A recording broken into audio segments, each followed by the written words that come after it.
Welcome to the channel, Tune of Revenge. Today's story takes us to 1861, Hagar Ashford. She was a towering black woman, too intelligent to submit. They tried to break her will. They tried to silence her mind. Instead, they sold her 12 times. This is not an easy story. Pause for a moment, listen closely. Before we begin, subscribe to the channel and tell us in the comments the city and country you're listening from. Your voice keeps these lives remembered, not erased. Let's begin. In the winter of 1861, a woman stood in the freezing December wind on a Virginia auction block for the 12th time in her life. She was almost 6'4" in tall. Her shoulders were broad like a man's. Her hands were massive, calloused, and powerful enough to snap a grown man's neck. But it was not her size that made the buyers hesitate. It was not her strength that made plantation owners whisper warnings to each other across the crowded square. It was her eyes. Those eyes held something that no enslaved person was supposed to possess. They held calculation. They held patience. They held the cold, burning certainty of a woman who knew exactly what she was doing and exactly what was coming next. The auctioneer that morning was a man named Samuel Crichton. He had been selling human beings for 23 years. He had seen thousands of men, women, and children pass through his hands. He had watched families torn apart. He had listened to mothers scream as their babies were ripped from their arms. None of it had ever bothered him. To Samuel Crichton, enslaved people were livestock, nothing more. But this woman bothered him. She had arrived at his auction house 3 days earlier, delivered by a trader from Albemarle County, who seemed almost relieved to be rid of her. When Samuel asked why she was being sold, the trader just shook his head and said 4 words that would haunt Samuel for the rest of his life. She destroys everything she touches. Samuel had laughed at the time. He had seen strong-willed enslaved people before. He had seen fighters, runners, rebels. He knew how to break them all. A few days in the cellar without food or water, a few sessions with the whip, a few examples made of others. Everyone broke eventually, but 3 days later, standing on that auction block, Samuel understood what the trader had meant. This woman had not tried to run. She had not fought. She had not said a single word. She had simply stood there day after day, watching everything with those terrible eyes. And in those 3 days, Samuel's best horse had broken its leg in the stable. His wife had discovered his mistress and left him. And his business partner had been arrested for forgery. Coincidence. That's what Samuel told himself. Just coincidence. But when he looked into those eyes on that auction block, he wasn't so sure anymore. Her name was Hagar. She was 41 years old, and she was about to complete a plan that had taken her 12 years to execute. This is her story. Hagar Ashford was born in the spring of 1820 on a tobacco plantation called Sweetwater, located about 15 miles outside of Richmond, Virginia. Her mother was a house slave named Ruth, who worked in the main house as a seamstress. Her father was unknown, though the lighter shade of Hagar's skin suggested what everyone already knew but never spoke about. Ruth was an extraordinary woman. She had been born in Africa, captured at the age of 12, and transported across the Atlantic Ocean in the belly of a slave ship. She had survived the Middle Passage. She had survived the auction blocks of Charleston. She had survived 30 years of bondage, and through all of it, she had held on to something that should have been beaten out of her long ago. She had held on to her mind.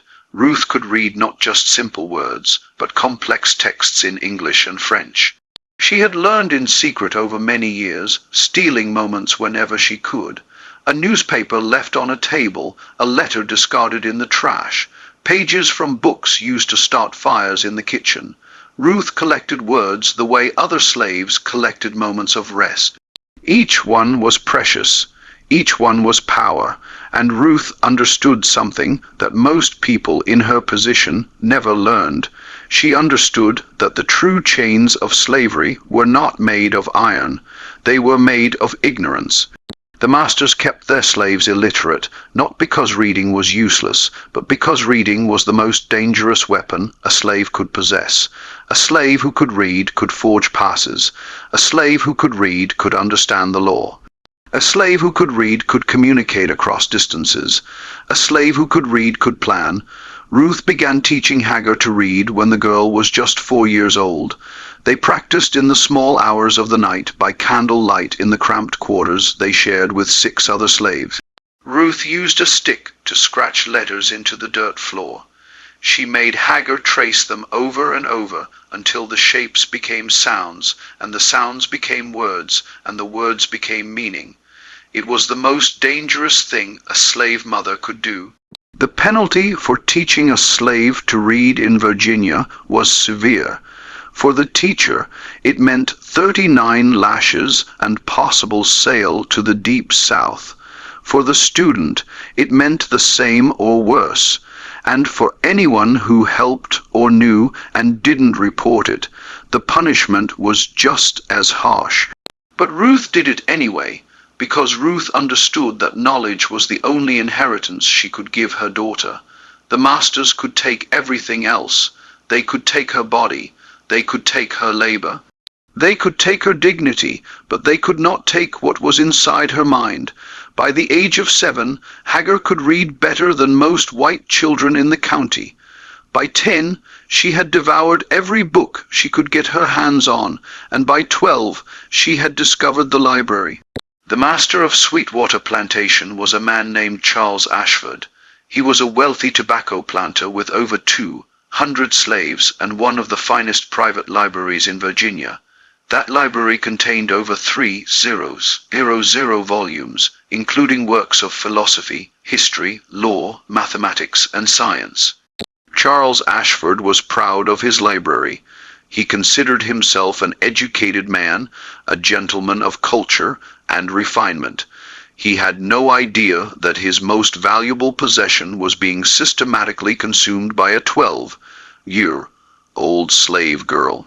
She was chosen for this task because of her size and strength, which allowed her to move the heavy furniture and reach the high shelves. What no one realized was that Hagar had turned this chore into an education that would rival any university. She developed a system. Each morning, she would select one book from the shelves, memorize its location exactly, and hide it in her clothing. During the day, between her other duties, she would find moments to read, a few pages at a time, in hidden corners of the plantation. At night, she would read by the light of the moon, or by the glow of embers from the dying fire, and each morning before dawn, she would return the book to its exact position on the shelf.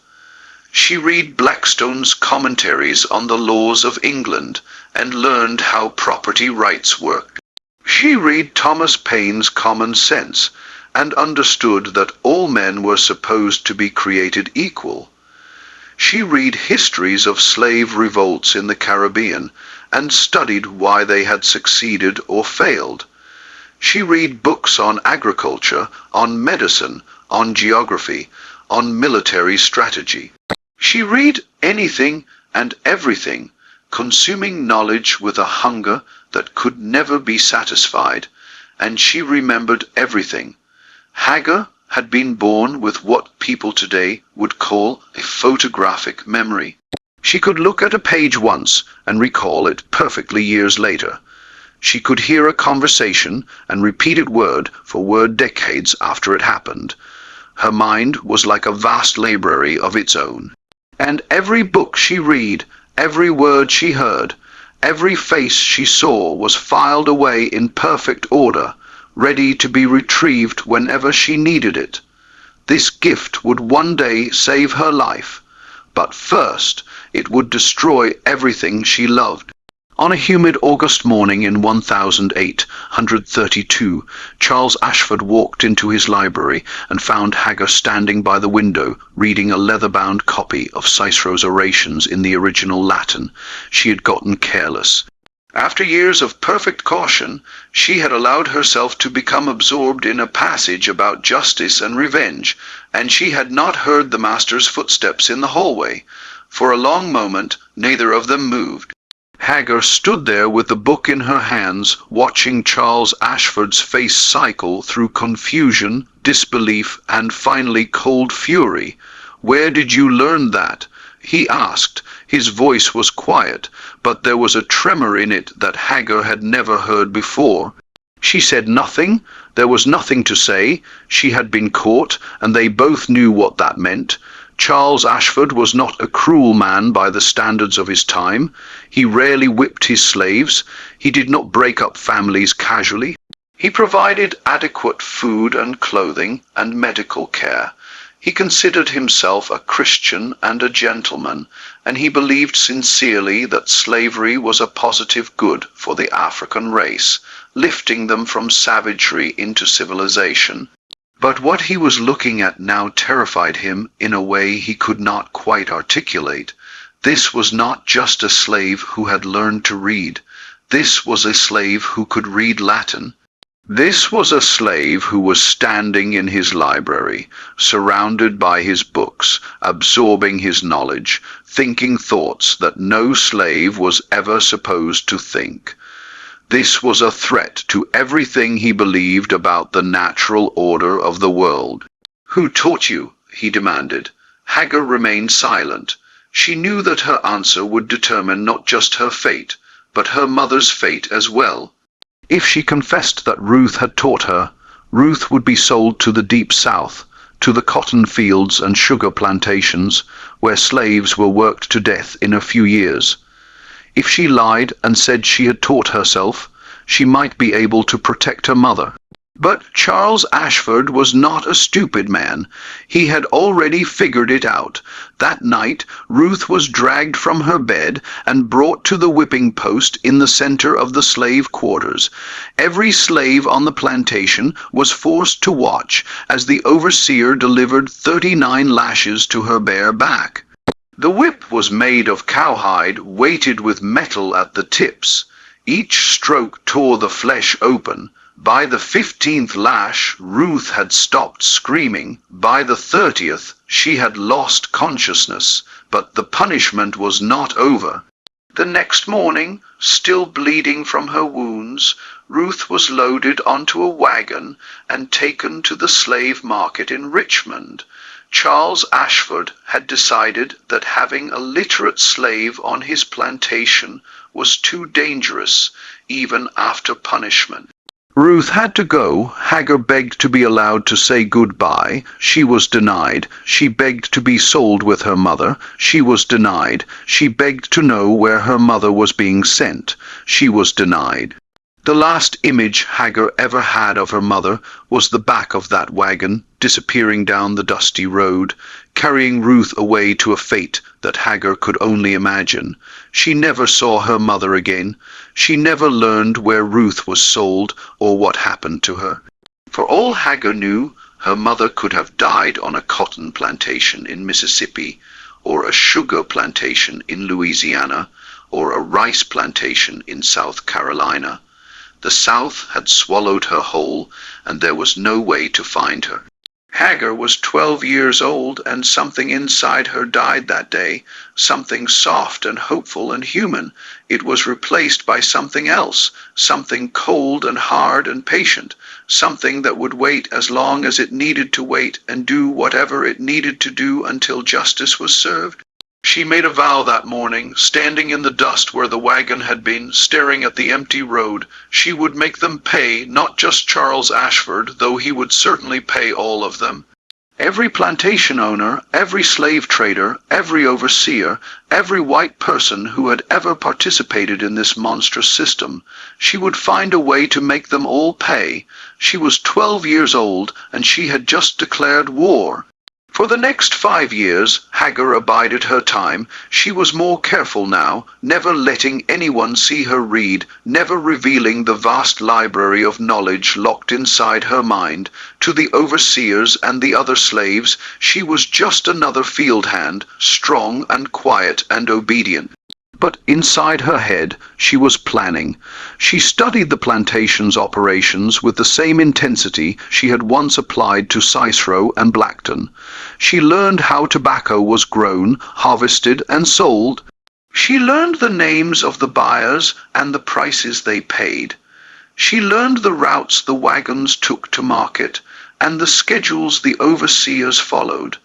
She learned the rhythms of the plantation so thoroughly that she could predict what would happen on any given day months in advance. And she learned the weaknesses. Every system has weaknesses. Every organization has vulnerabilities. Charles Ashford ran his plantation like a military operation with strict schedules and clear chains of command. But that very rigidity created predictability, and predictability created opportunity. The overseer, a man named Jeremiah Tate, was a drunkard who spent every Saturday night in town and did not return until Sunday afternoon. During those hours, the plantation was effectively unsupervised. The bookkeeper, an elderly white man named Franklin Wells, was nearly blind and relied on his slaves to read documents aloud to him. He never suspected that Hagar sometimes changed words or numbers as she read.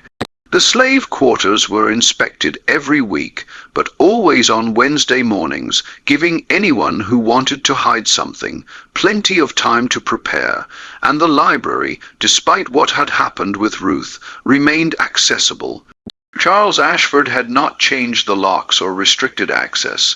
He believed that the brutal lesson of Ruth's punishment had taught all his slaves to stay away from books forever. He was wrong.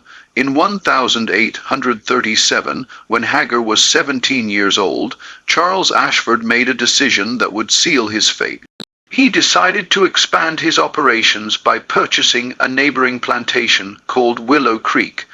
The acquisition required a significant loan from a Richmond bank, and the loan documents were kept in a locked drawer in Charles Ashford's study. Hagar had been watching that drawer for months.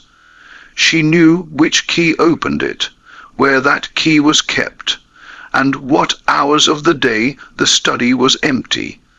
And one night in October, while the household slept, she made her move. She did not take anything from the drawer that would have been noticed immediately. Instead, she read everything inside it, every document, every contract, every letter, and then she put everything back exactly as she had found it and returned to her quarters before dawn. What she learned changed everything. The loan documents contained a clause that Hagar had never seen before, but which she immediately recognized as significant. If Charles Ashford failed to make 3 consecutive payments, the bank had the right to seize not just Willow Creek, but Sweetwater as well, including all assets and slaves. The entire Ashford fortune was leveraged against this one acquisition. It was a tremendous risk. If the tobacco crop failed, if prices dropped, if anything went wrong, Charles Ashford could lose everything. Hagar saw the opportunity immediately, but she also saw the problem. If the plantation failed, the slaves would be sold at auction, scattered across the South, their families destroyed. Many of them might end up in far worse situations than they were in now. And Hagar would lose any chance of finding her mother or executing the larger plan that was slowly taking shape in her mind. She needed to be more strategic. She needed to think not just about destroying this one plantation, but about building something larger. A network, a system, a weapon that could strike at the heart of slavery itself, and for that she needed to be sold. It sounds insane. What slave would ever want to be sold? The auction block was every slave's worst nightmare. The place where families were destroyed and hope died. But Hagar understood something that the masters never did. She understood that the greatest power comes from movement.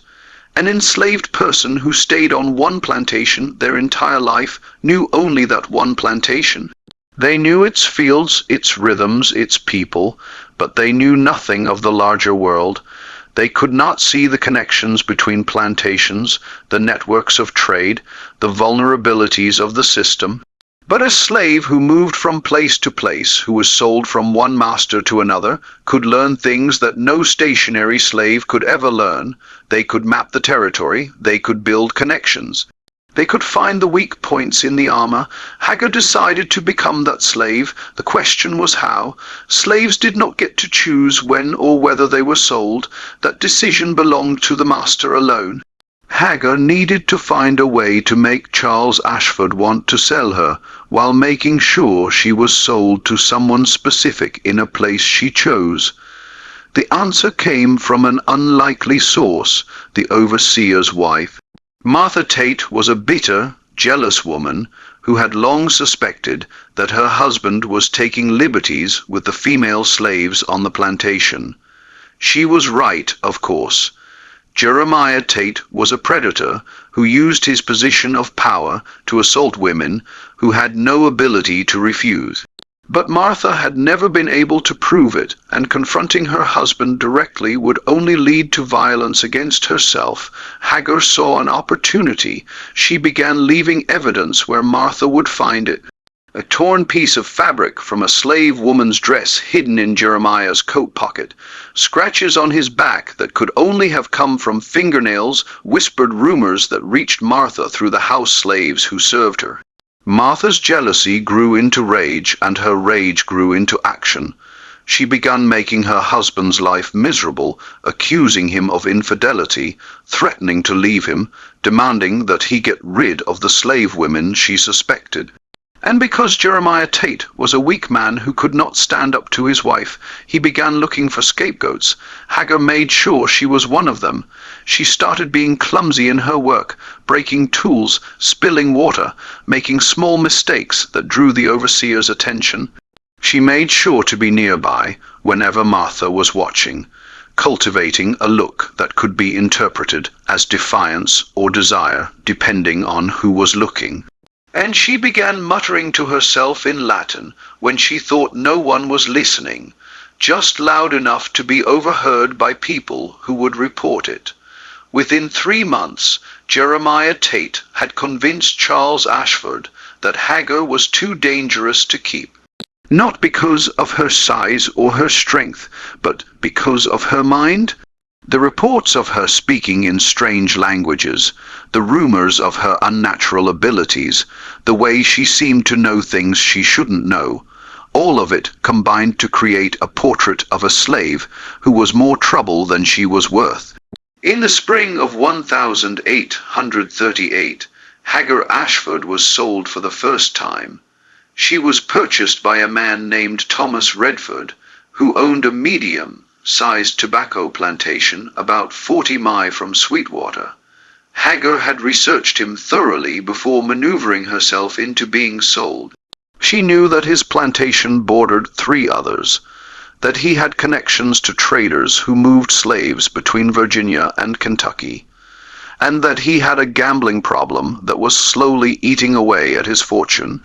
She also knew that his library, while smaller than Charles Ashford's, contained something that Sweetwater's had not, a complete set of Virginia legal codes. Hagar had a plan. She was going to learn the law so thoroughly that she could use it as a weapon.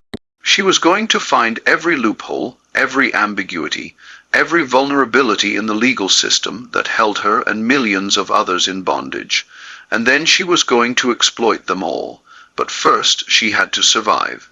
Thomas Redford was not like Charles Ashford. He was not a gentleman who prided himself on treating his slaves humanely. He was a desperate man, drowning in debt, who saw his slaves as assets to be squeezed for every drop of value. He worked them from dawn until long after dark. He provided minimal food and clothing. He used the whip liberally for any infraction, real or imagined, and he had a particular interest in Hagar, not a sexual interest, thankfully. Thomas Redford preferred younger, smaller women, but he had heard rumors about Hagar, about her strange abilities and her supposedly evil nature, and he was intrigued. He bought her specifically because he wanted to break her to prove that there was nothing special about her, that she was just another piece of property to be used and discarded. He had no idea what he was dealing with. Hagar spent her first month on the Redford plantation, learning the rhythms and routines, just as she had at Sweetwater. She worked hard, kept her head down, and gave no sign of the fire burning inside her. She let Thomas Redford believe that she was just another slave broken by the journey and terrified of her new master. But at night, while the other slaves slept, she was reading. Thomas Redford's library was in his study, which was locked at night. But locks meant nothing to Hagar.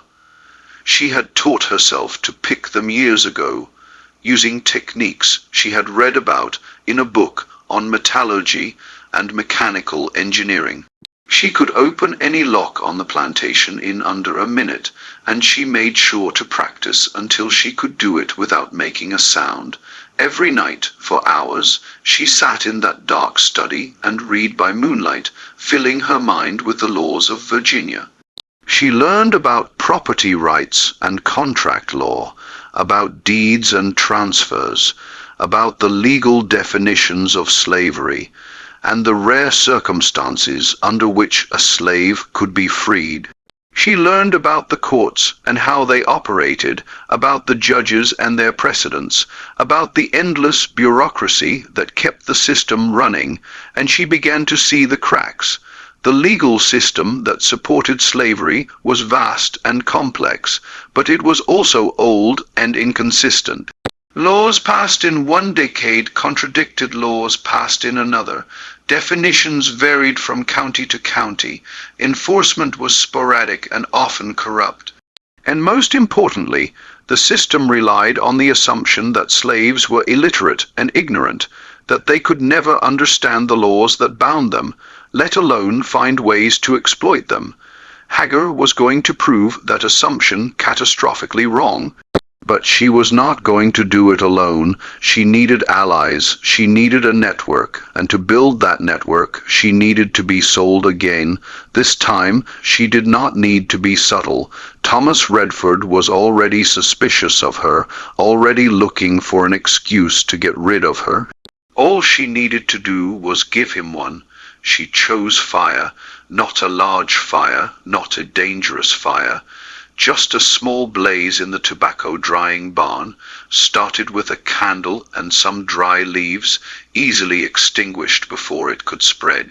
But enough to cause damage, enough to cause fear, enough to make Thomas Redford believe that the rumors about Hagar were true, that she was dangerous and destructive and needed to be gone.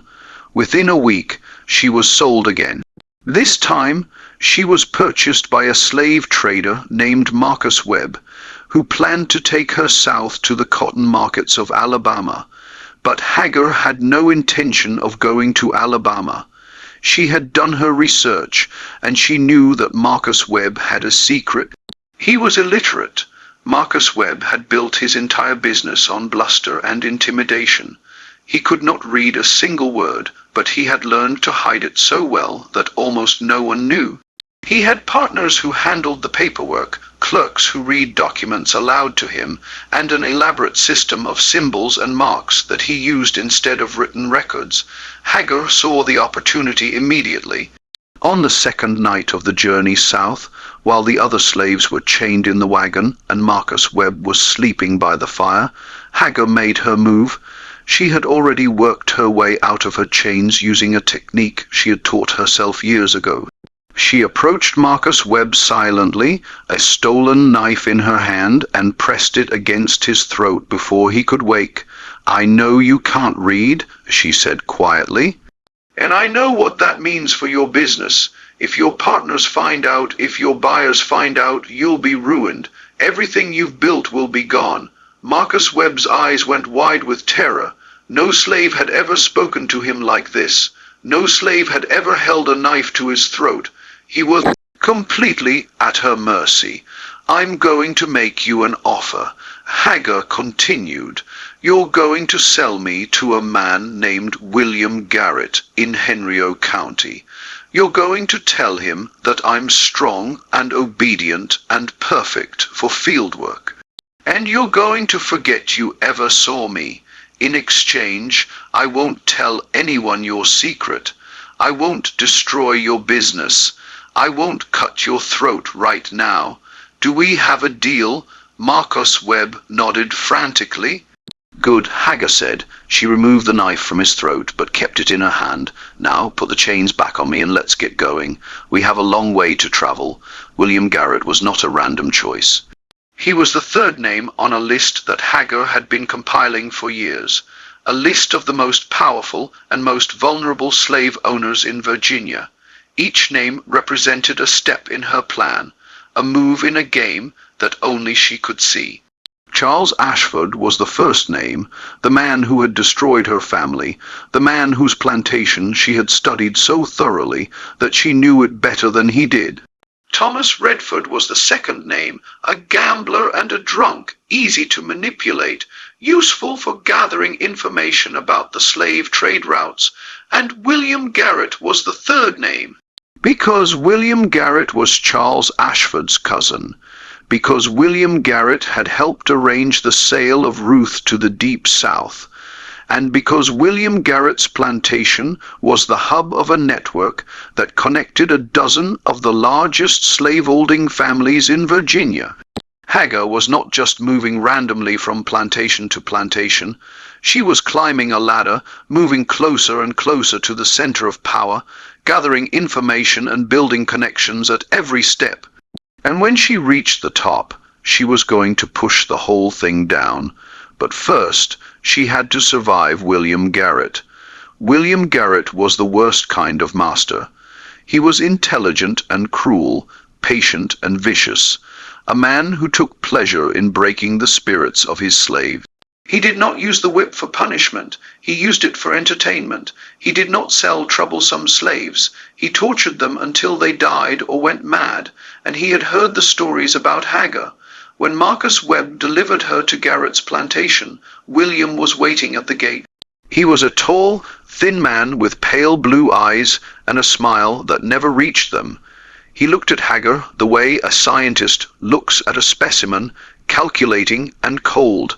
So this is the famous Hagar, he said, the slave who destroys everything she touches, the slave who speaks in tongues and reads forbidden books, the slave who knows things she shouldn't know. He walked around her slowly, examining her like livestock at auction. You don't look special to me, he continued. You look like every other field hand I've ever owned, big, strong, useful for heavy labor. But there's something in your eyes, isn't there? Something that the others don't have. He stopped in front of her and leaned close. I'm going to enjoy finding out what it is, he whispered. And I'm going to enjoy destroying it. Hagar said nothing. She kept her eyes lowered, her face blank, her body still. She had learned long ago that the best defense against men like William Garrett was to give them nothing to react to. No fear, no anger, no defiance, just emptiness. William Garrett frowned. He had expected more. He had expected terror or resistance or something he could use against her. Instead, he got nothing. Take her to the quarters, he said to the overseer. Put her to work in the fields and watch her every moment, every day. I want to know everything she does. Hagar was led away, but not before she caught one last glimpse of William Garrett's face, and in that moment she saw something that made her blood run cold. He was not just cruel, he was intelligent. He suspected that there was more to her than met the eye, and he was determined to find out what it was. He was going to watch her, study her, test her, looking for any sign of weakness or deception. This was going to be the most dangerous game she had ever played, and the stakes were her life. The next 3 years were the hardest of Hagar's existence. William Garrett watched her constantly, looking for any sign of the abilities he had heard about. He tested her in 100 different ways, asking her questions that only a literate person could answer, leaving books where she might find them, setting traps that would reveal her true nature. Hagar evaded them all. She had years of practice at hiding her intelligence, and she used every technique she had ever learned. She played dumb. She pretended to be confused by simple questions. She handled books like they were strange alien objects that meant nothing to her.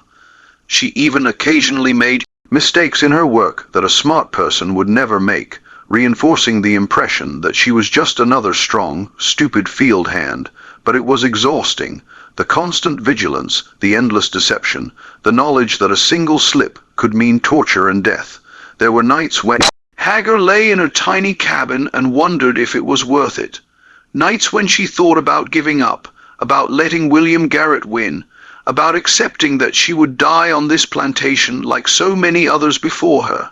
But then she would think about her mother, about Ruth, who had risked everything to give her daughter the gift of knowledge, about the wagon disappearing down the dusty road, about the promise she had made to herself on that terrible morning, and she would get up the next day and keep fighting. During those 3 years, Hagar accomplished something remarkable.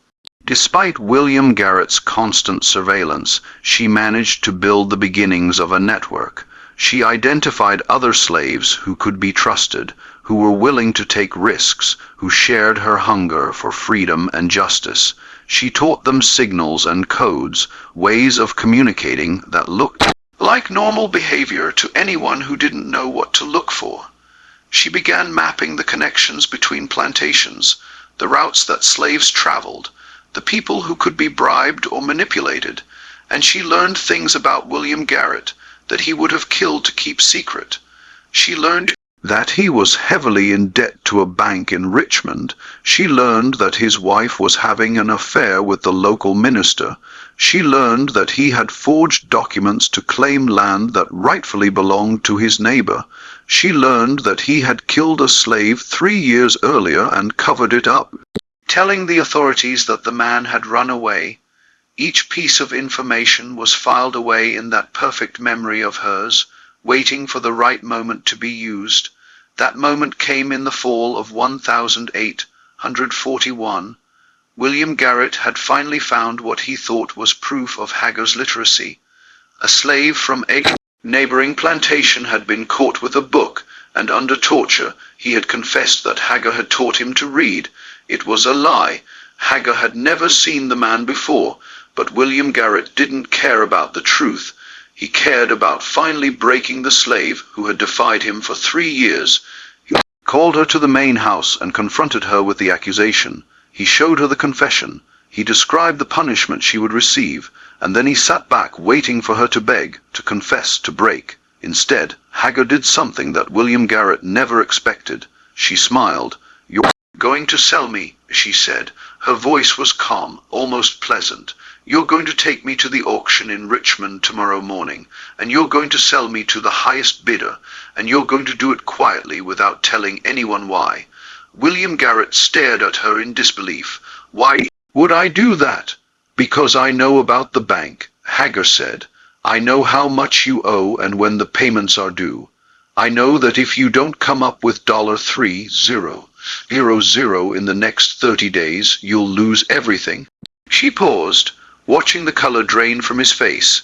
"I also know about the land you stole from Thomas Mercer. I know about the slave you killed, and I know about your wife and Reverend Whitmore." William Garrett's hands were shaking now. How do you? "It doesn't matter how," Hagar said. "What matters is that I know, and if you don't sell me tomorrow, quietly and without questions, I'll make sure everyone else knows too. Your creditors, your neighbors, the sheriff, your wife." She leaned forward, and for the first time, she let him see what was really in her eyes. "You're not going to break me, Mr. Garrett. I'm going to break you, but I'm going to do it slowly over many years after I've moved on to my next destination. You'll never know when the blow is coming or where it will come from. You'll just wake up one day and find that everything you've built has crumbled to dust." She smiled again. "Unless you let me go right now, tonight. Then maybe, just maybe, I'll forget what I know about you. Maybe I'll let you keep your pathetic little kingdom for a few more years. Maybe." William Garrett looked at her for a long moment. His face was pale, his hands still trembling. He had broken hundreds of slaves in his lifetime. He had never once been broken by one, until now. "Get out," he whispered. "Get out of my house." The next morning, Hagar was on her way to the Richmond slave market, and William Garrett never spoke of her again to anyone for as long as he lived. Hagar Ashford, the giant who broke the chains, Part 2. The Richmond slave market in the fall of 1841 was one of the largest human trafficking operations in the Western Hemisphere. Located in a complex of buildings near the waterfront, it processed thousands of enslaved people every year, sending them south to the cotton fields of Alabama and Mississippi, east to the rice plantations of South Carolina, and west to the sugar farms of Louisiana. It was a machine designed to destroy families and extract profit from human suffering, and it operated with the cold efficiency of any other business enterprise. Hagar had been through slave markets before, but never one this large. The holding pens stretched for hundreds of feet, crowded with men, women, and children waiting to be sold. The air was thick with the smell of unwashed bodies and the sound of weeping.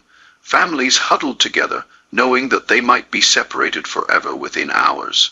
Mothers clutched their babies with desperate strength, hoping against hope that some buyer would purchase them together.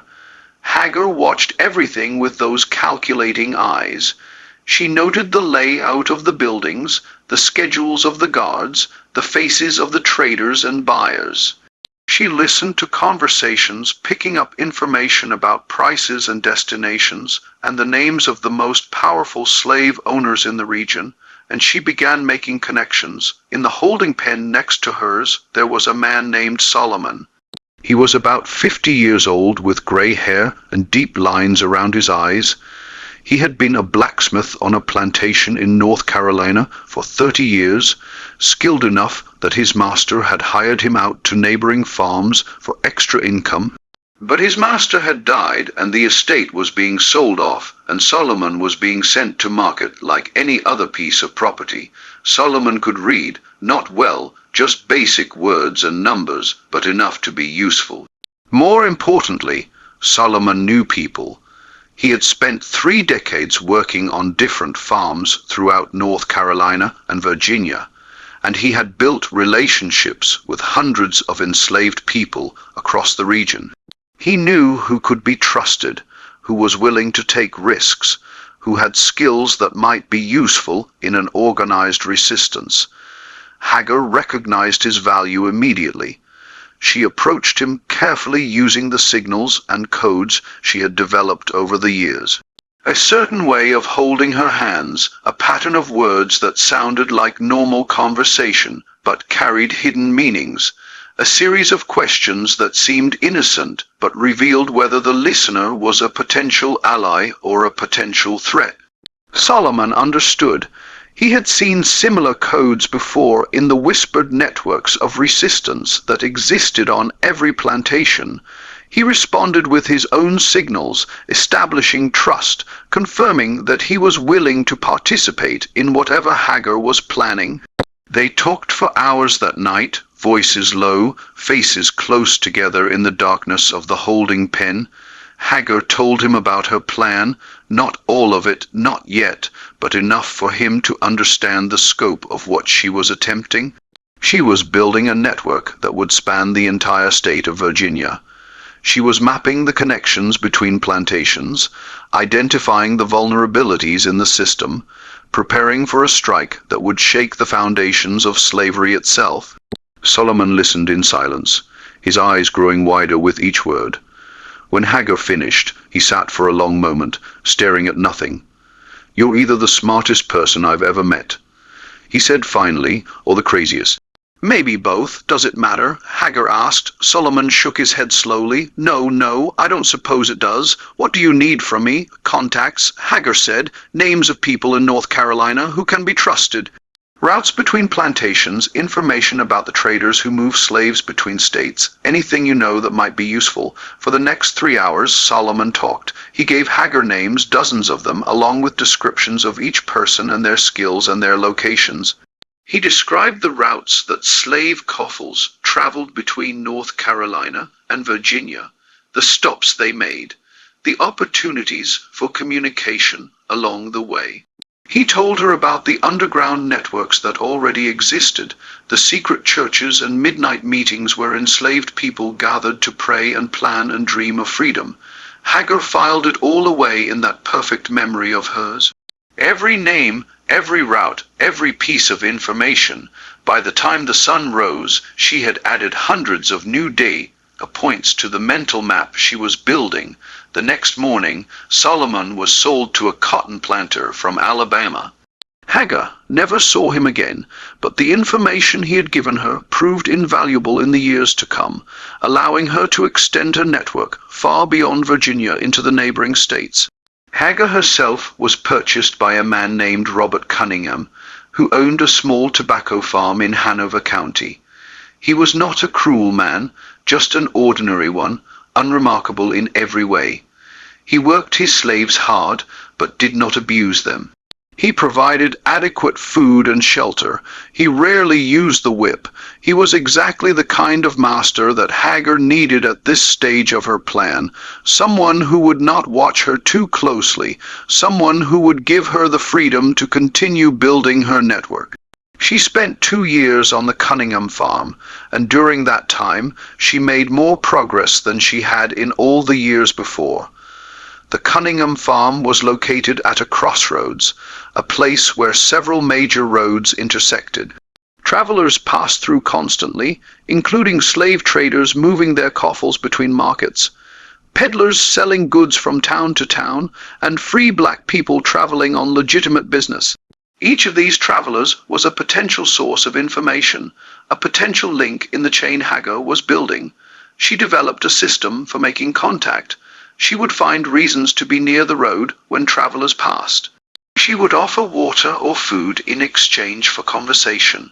She would ask innocent, seeming questions about conditions in other places, about people she claimed to know, about news from the wider world. And she would file away everything she learned, adding it to the ever-growing map in her mind. By the end of her second year on the Cunningham farm, Hagar had established connections with enslaved people on over 40 plantations across Virginia and North Carolina. She had identified 17 individuals who were willing to take significant risks for the cause of freedom. She had mapped the routes between every major slave market in the region, and she had begun to develop something far more ambitious than a simple escape network. She was building an intelligence operation. Every piece of information that flowed through her network was analyzed and catalogued, reports on which masters were in financial trouble, details about which plantations had weak security, information about which slave traders were corrupt enough to be bribed, data on the schedules of patrols and the locations of safe houses, and she was teaching others to do the same. Using the codes and signals she had developed, she trained her contacts to gather and transmit information. She created a system of dead drops and secret messages allowing information to flow across hundreds of miles without any direct contact between the people involved. It was a remarkable achievement. All the more so because it was accomplished by enslaved people who were forbidden to read, forbidden to travel, forbidden to gather in groups, forbidden to do anything that might threaten the power of their masters. But Hagar knew it was not enough. Information was power, but only if it could be used, and to use the information she was gathering, she needed something more. She needed access to the centers of power. She needed to be close to the people who made the decisions, who held the keys to the system. She needed to be sold again. In the spring of 1843, Hagar engineered her 5th sale. She had learned from her experience with William Garrett that the best way to control her own destiny was to create situations that forced her masters to sell her, and she had become very good at creating such situations. On the Cunningham farm, she used a subtler approach. She began displaying knowledge that an enslaved person should not have. She corrected the overseer's arithmetic when he was calculating crop yields. She predicted changes in the weather with uncanny accuracy. She mentioned details about distant events that she could not possibly have known through normal means. The Cunningham family became convinced that she was a witch. This was not an uncommon belief in rural Virginia. Many white people, despite their supposed Christianity, harbored deep superstitions about the supernatural powers of enslaved Africans. They believed in root doctors and conjure women in curses and hexes and evil eyes. And they were terrified of having such a person in their household. Robert Cunningham sold Hagar at the first opportunity, happy to be rid of her before she could bring some terrible curse upon his family. He sold her to a trader named James Monroe, no relation to the former president, who specialized in purchasing troublesome slaves and reselling them to buyers who did not know their histories. James Monroe was exactly the kind of man Hagar needed. He was connected to every major slave market in Virginia, Maryland, and North Carolina. He knew every plantation owner, every buyer, every seller. He had information about the slave trade that few other people possessed. And he could be manipulated. Hagar spent 6 months with James Monroe, traveling with his coffles of enslaved people from market to market. It was a brutal existence. The coffles walked for miles every day, chained together, fed barely enough to keep them moving. Many died along the way from exhaustion, disease, or despair, but for Hagar it was an opportunity. She used those 6 months to map the entire slave trade network of the Upper South. She learned the names of every major buyer and seller, their locations, their preferences, their financial situations. She learned the routes between markets, the schedule of auctions, the prices that different types of slaves commanded. She learned where the weak points were, where the system could be disrupted, where pressure could be applied, and she made more connections. Every coffle contained enslaved people from different plantations, different states, different backgrounds. Each one was a potential link in her network, a potential carrier of information, a potential ally in the war she was waging. By the time James Monroe sold her, Hagar had contacts on over 100 plantations across 4 states. She had trained over 50 people in her system of codes and signals. She had created an intelligence network that spanned thousands of square miles, and she was just getting started. Her 6th sale took her to a plantation in Louisa County owned by a man named Frederick Holmes.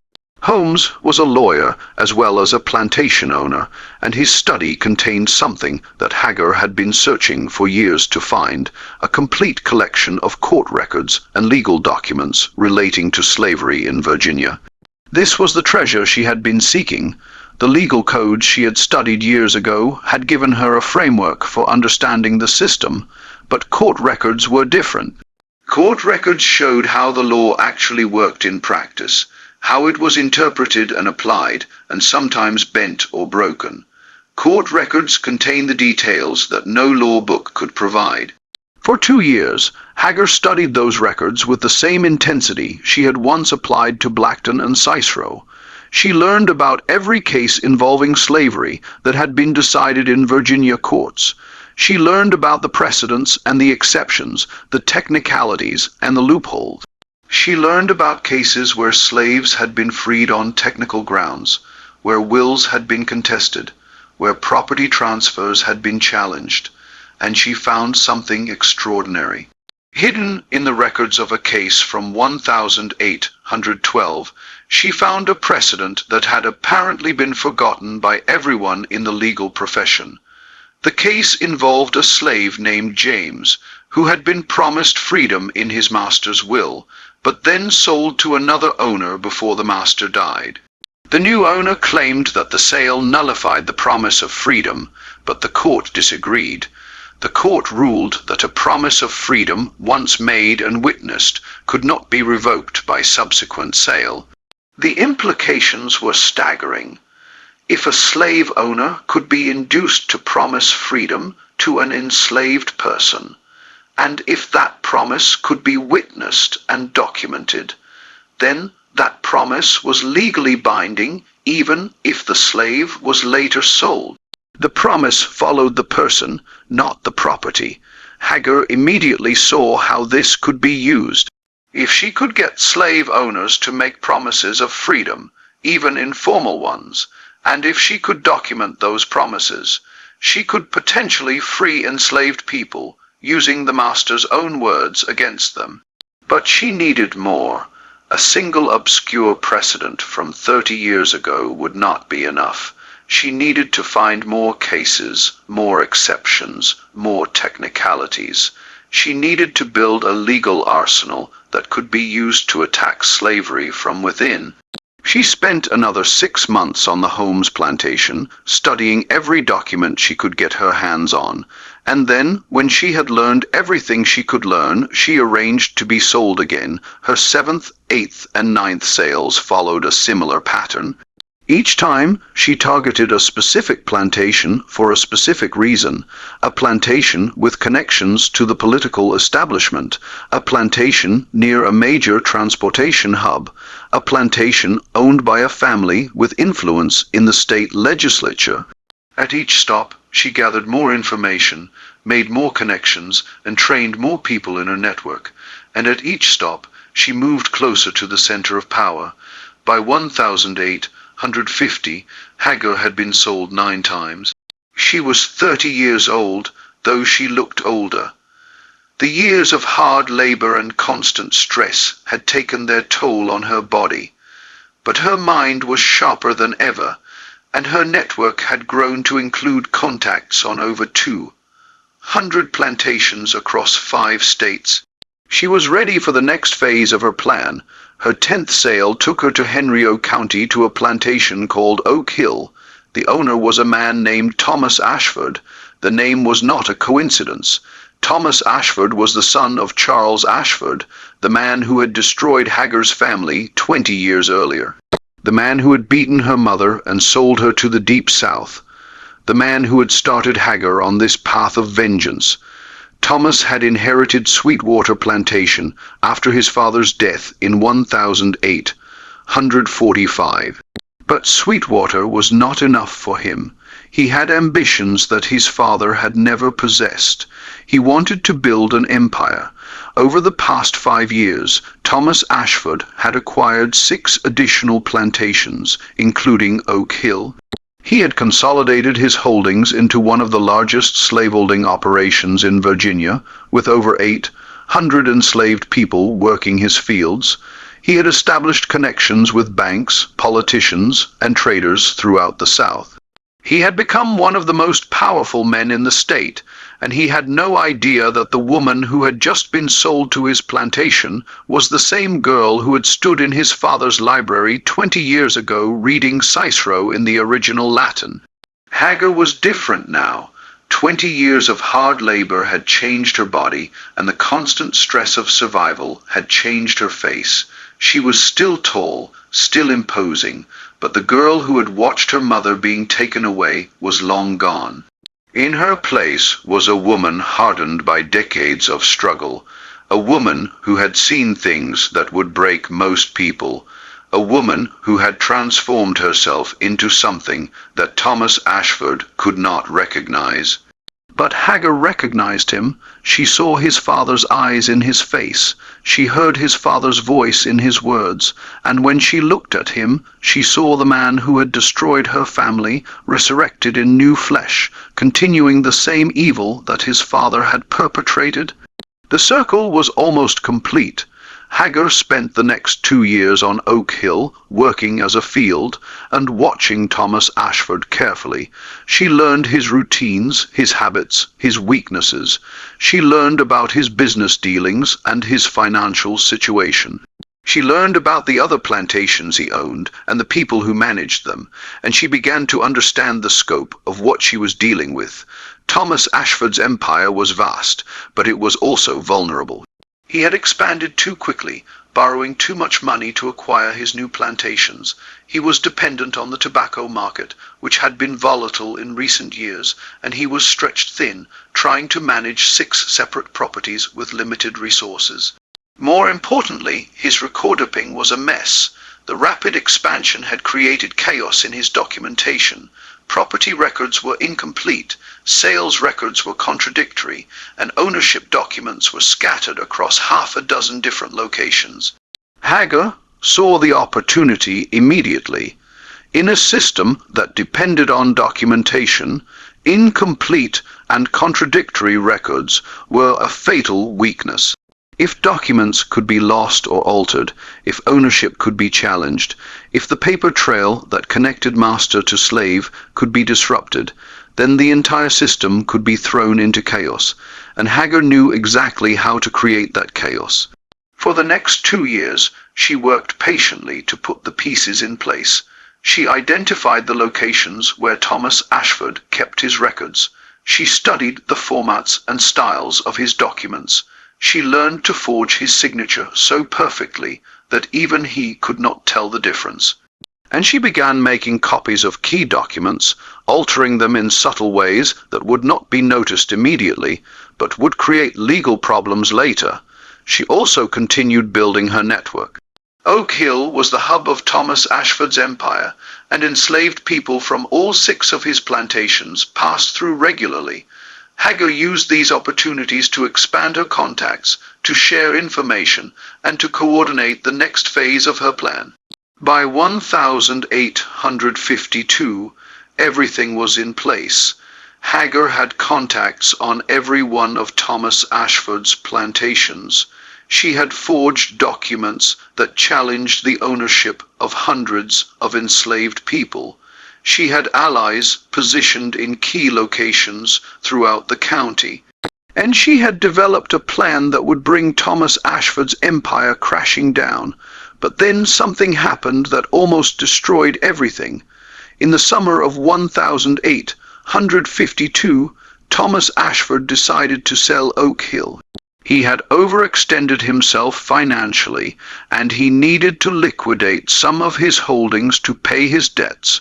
Oak Hill was the most valuable of his properties, and selling it would solve his immediate financial problems. But selling Oak Hill meant selling all the enslaved people who lived there, including Hagar. This was a disaster.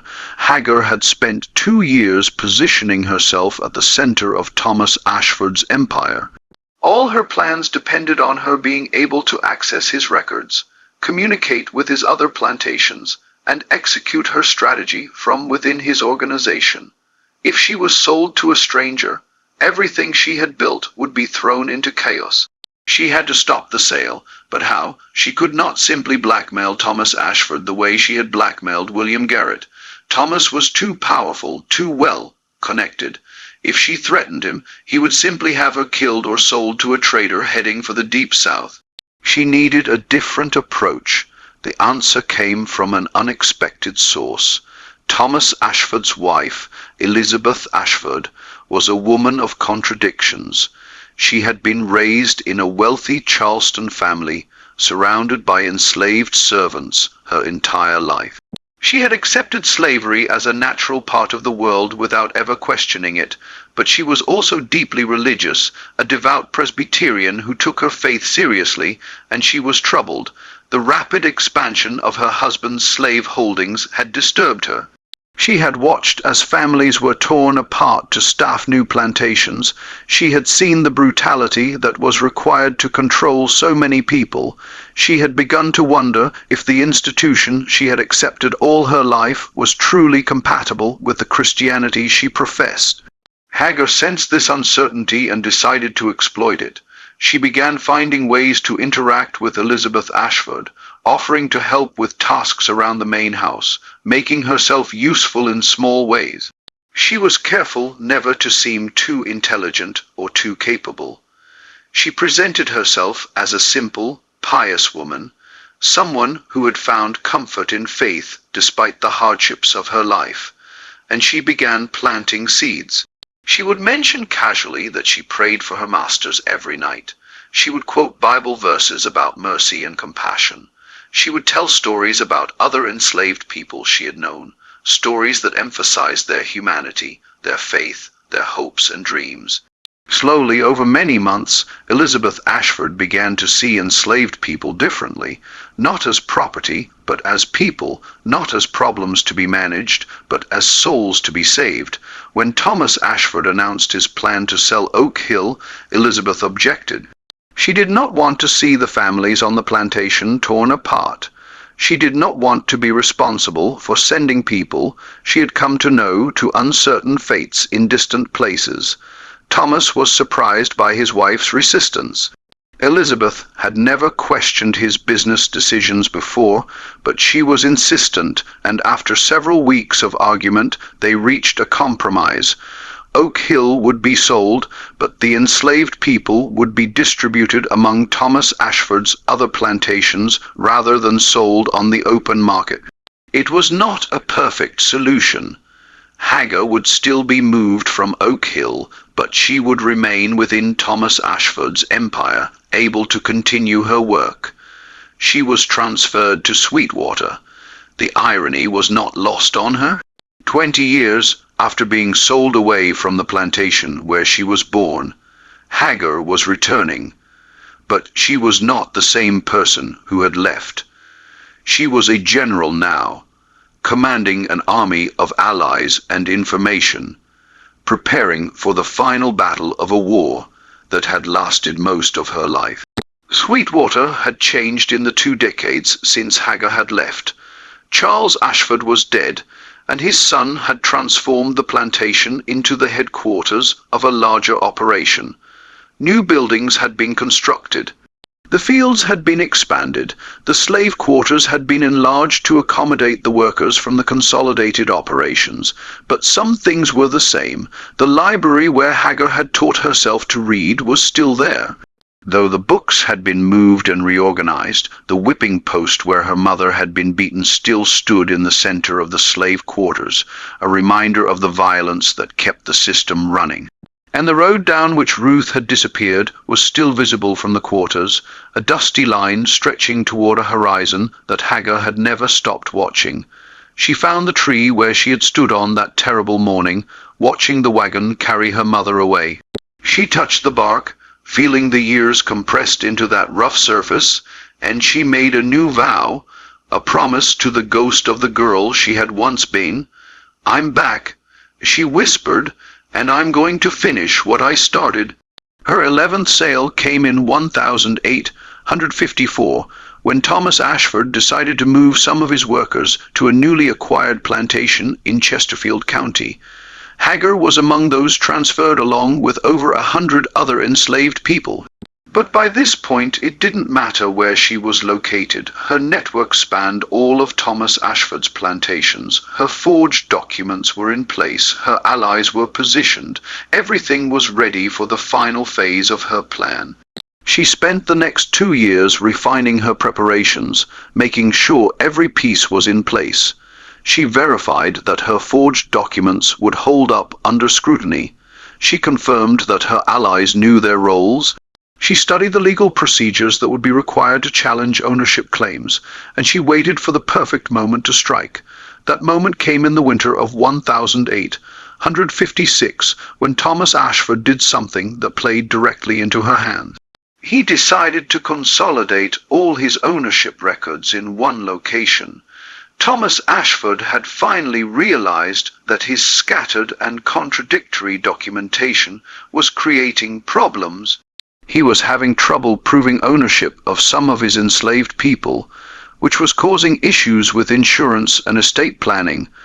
So he ordered all records from all 6 plantations to be gathered at Sweetwater, where they would be organized and verified.